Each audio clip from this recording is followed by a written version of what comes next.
Bismillahirrahmanirrahim. Alhamdulillahirabbil alamin. Wassalatu wassalamu ala sayyidina Muhammad asyrafil anbiya'i wal mursalin wa ala alihi wa sahbihi ajma'in. Rabbi shrah li sadri wa yassir li amri wa hlul 'uqdatam min lisani yafqahu qawli. Kita sambung dari pelajaran yang lepas. Pelajaran lepas kita belajar tentang hadis aziz. Kali ini kita akan belajar tentang hadis gharib, iaitu pembahagian yang ketiga dari hadis ahad. Yang mana pembahagian hadis ahad ni ada tiga, iaitu yang pertama hadis masyhur, yang kedua hadis aziz, dan yang ketiga yang terakhir ni adalah hadis gharib. Mula-mula kita akan baca dan kita akan terjemahkan buku teks tam ni. Bismillahirrahmanirrahim. Yang ketiga, al-hadisul gharib, hadis gharib. Wa ma tafarrada bi riwayatihi rawin wahid, iaitu seorang perawi bersendirian meriwayatkan hadis. Walau fi tabaqatin wahidatin, sekalipun pada satu tabaqah ataupun pada satu peringkat ataupun pada satu lapisan sanad. Aqsamhu, pembahagian hadis gharib, qismani, ada dua bahagian. Alif, al-gharibul mutlaq. Alif adalah gharib mutlaq. Wa huwa ma kanatil gharabatu fi asli sanadi. Gharib mutlaknya hadis yang kegharibannya ataupun menyendirinya atau bersendirian rawi itu berlaku pada asal sanad, ai fi tarafihi alladhi fihi sahabi, iaitu pada hujung sanad yang mana pada hujung sanad tu terdapat sahabat, bi ayyarwiyahu anis sahabi rawin faqat, di mana hadis ini diriwayatkan dari seorang sahabat oleh seorang rawi sahaja. Bahagian ba, al-gharibun nisbi, iaitu gharib nisbi. Wa ma kanatil gharabatu fi asna'is sanadi, iaitu gharib nisbi ialah hadis yang gharabahnya ataupun kegharibannya ataupun menyendirinya, bersendirian seorang rawi itu pada pertengahan sanad. Ka ayyarwiyal hadisa anis sahabi aktsaru min rawin, seperti sebuah hadis yang diriwayatkan dari sahabat oleh lebih dari seorang perawi. Thumma yanfarudu bi riwayatihi an wahidin minhum rawin wahid. Kemudian selepas itu seorang perawi bersendirian meriwayatkannya daripada para perawi ini. Penjelasan kita tengok apa tu hadis gharib.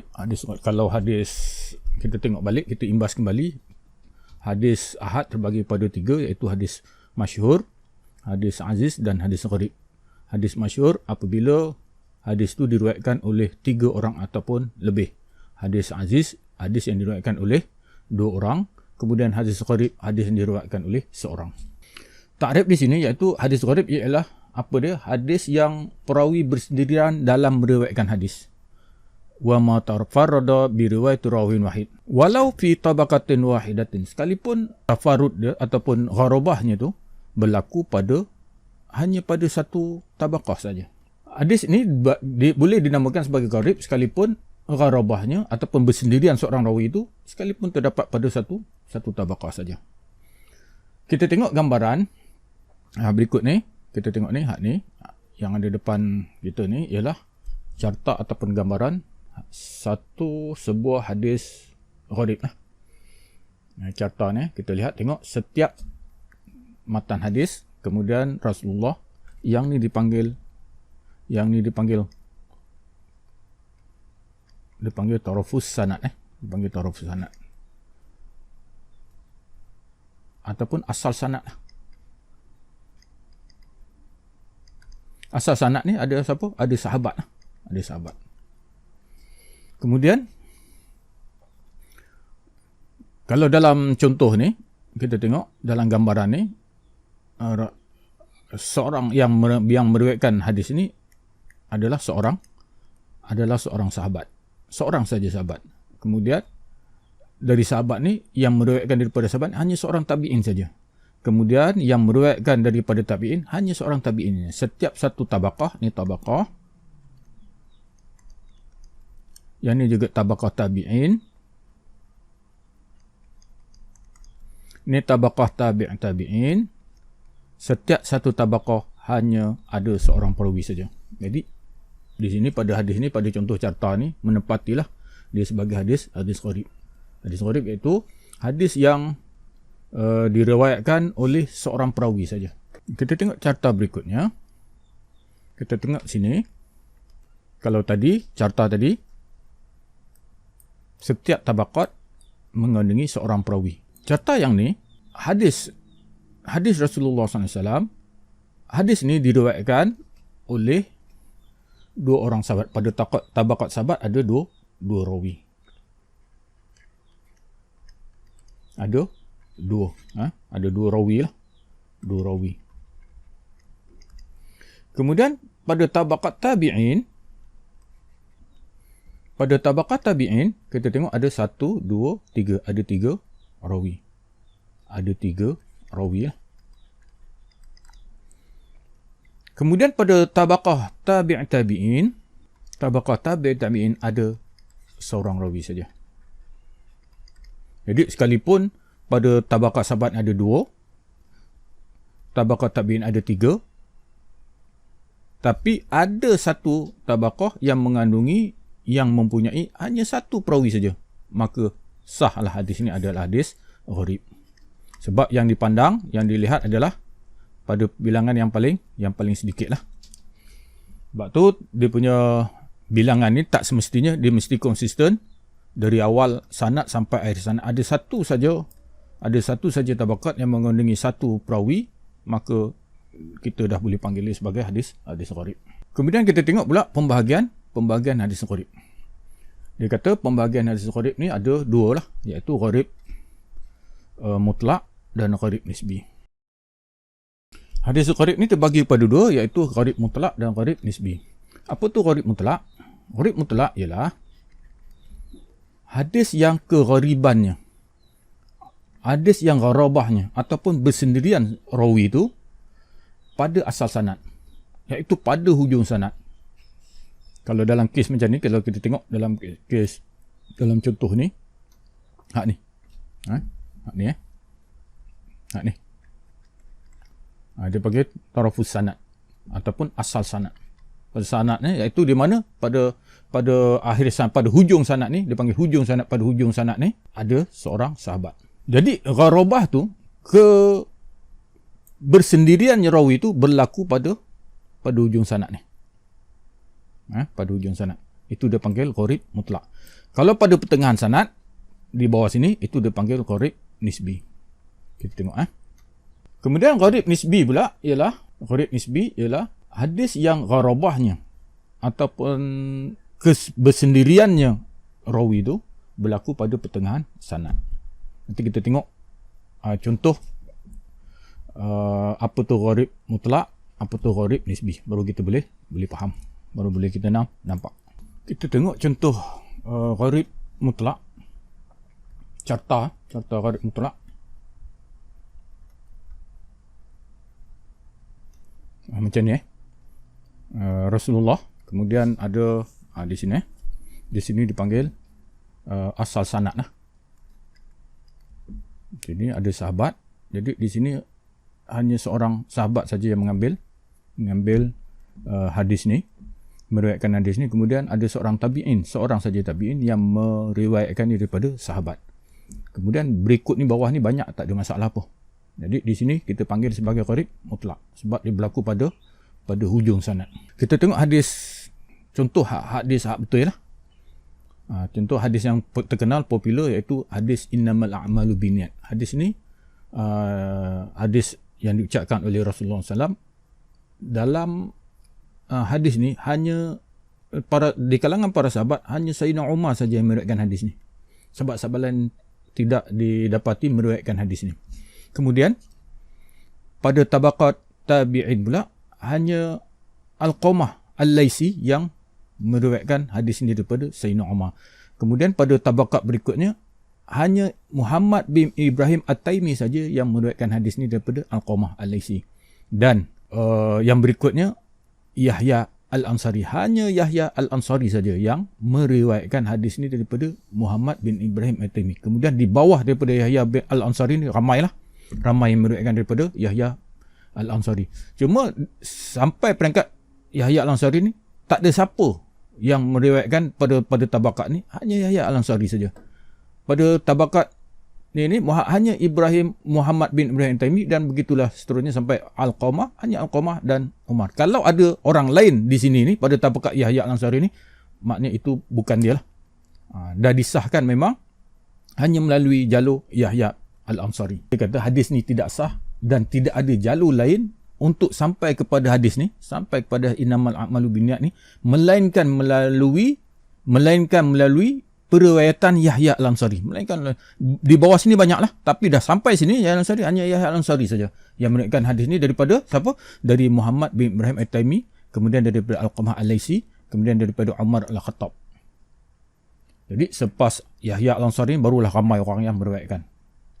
Jadi kalau kita tengok contoh kalau dari jalur daripada Imam Bukhari, kalau jalur daripada Imam Al-Bukhari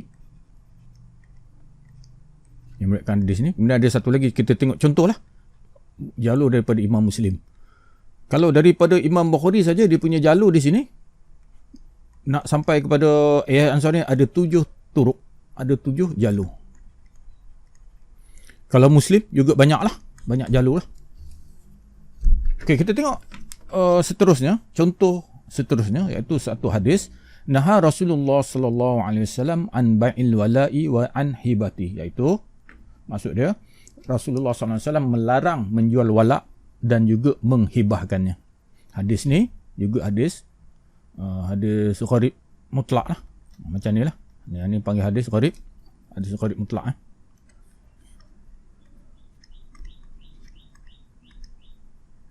Kenapa hadis ni kita sebut sebagai hadis gharib mutlak? Sebab berlaku gharabah, berlaku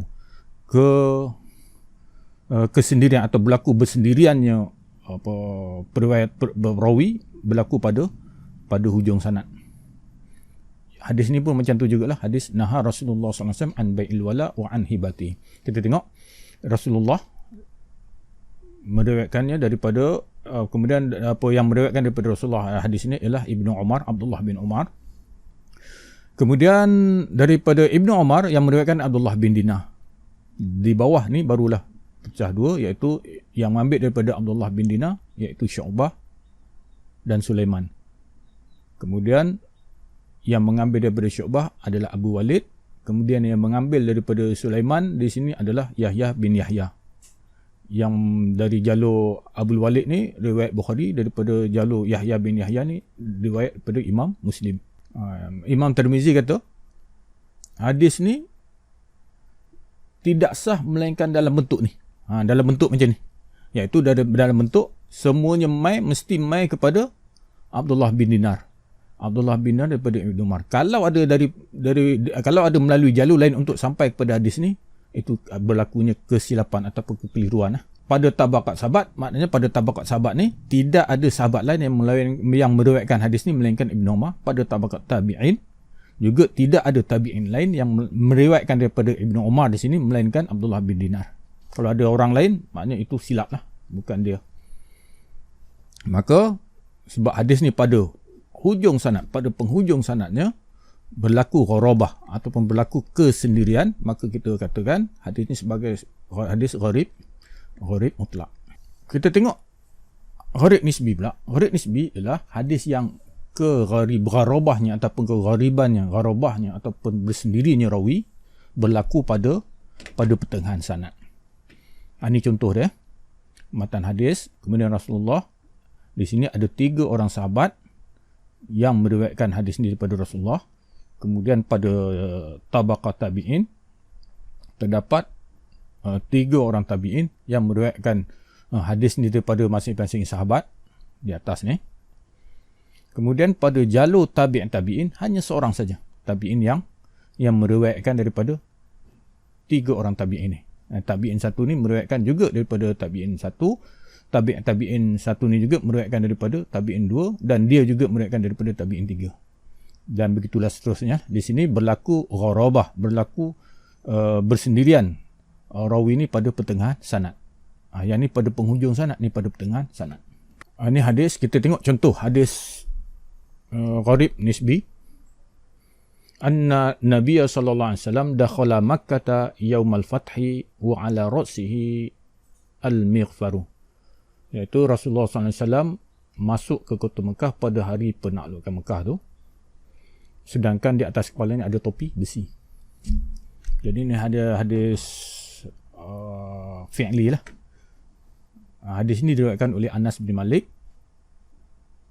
Anas bin Malik kemudian Az-Zuhri meriwayatkan daripada Anas, kemudian Malik meriwayatkan daripada Zuhri, kemudian Abul Walid meriwayatkan daripada Malik, kemudian hadis ini diriwayatkan oleh Imam Bukhari lah.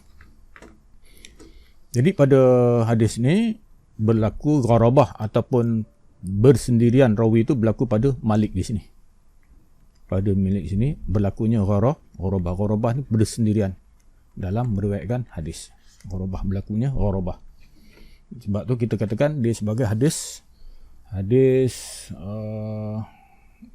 gharib nisbi.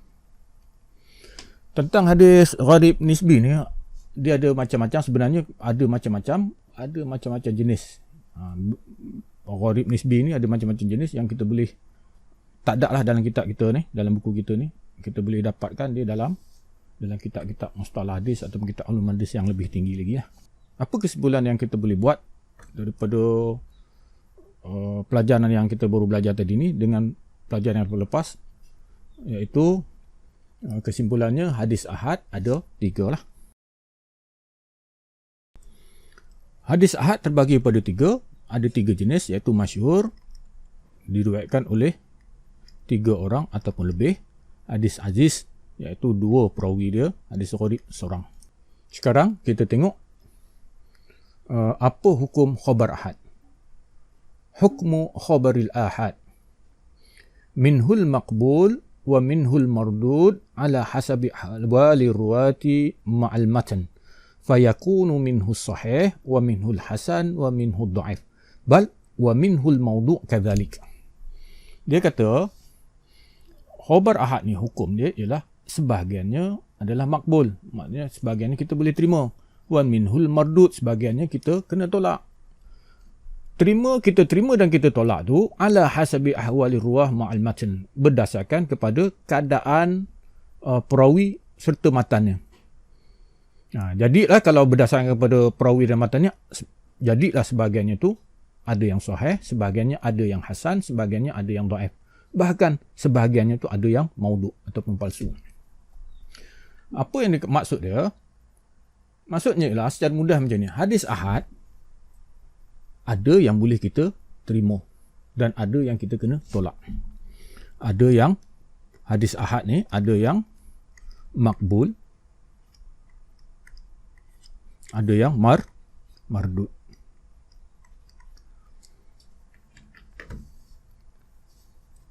Ada yang kita kena terima, iaitu makbul, dan ada yang kita kena tolak, iaitu mardud. Kita tak boleh terima hadis ahad ni, kita tak boleh terima bulat-bulat sebagaimana hadis mutawatir lah. Kita kena siasat, kena selidik dulu. Kena selidik terlebih dulu. Jadi apa yang kita nak selidik? Yang kita nak selidik ialah apa dia? Sanad. Dia kata yang kita nak selidik ialah ruwah. Iaitu ruwah ni apa dah? Ruwah, keadaan sanad dia lah.